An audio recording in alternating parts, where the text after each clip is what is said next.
Waswahili wanasema siku ya kufa nyani, miti yote huteleza.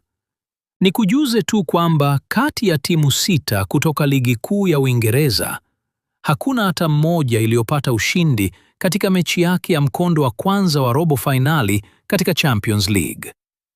Kati ya timu hizo 6, 2 zilipiga sare na klabu 3 zikapoteza.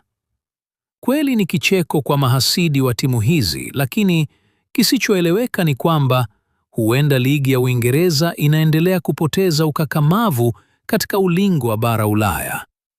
Ningependa kusema bila uoga wowote kwamba ligi yetu imeaibika si haba. Kupigwa magoli 3 au zaidi ni onyesho ambalo Chelsea, Manchester City na Tottenham Hotspurs walituhakikishia. Tuna changamoto nyingi kama ligi, na iwapo tutaendelea kulegeza kamba, ligi yetu itasalia jangwa la aibu na sifa zisizojidhihirisha uwanjani.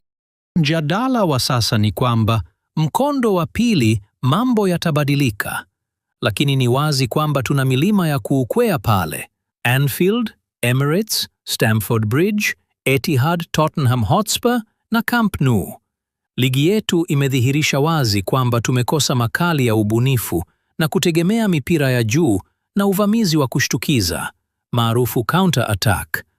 Arsenal, ambao wamerindimwa na sifa za kuinua taji hili muhimu, sasa wanaonekana wachovu na kukosa makali au tuliozoea. Timu ya hadhi ya chini kama Newcastle imejitahidi kuuwasha moto wake, kuondoa aibu ya mnyama mkubwa aliyelala chumbani Old Trafford. Ni lini Manchester United itagutuka tena usingizini?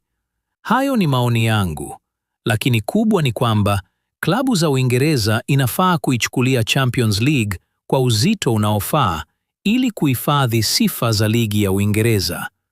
Mkondo wa kwanza umetutia aibu, na iwapo hatutajituma mkondo wa pili, basi tutaficha wapi nyuso zetu? Kwa kuwa tunataka cha mvunguni, hivyo ni sharti timu za Uingereza ziweze kuinama.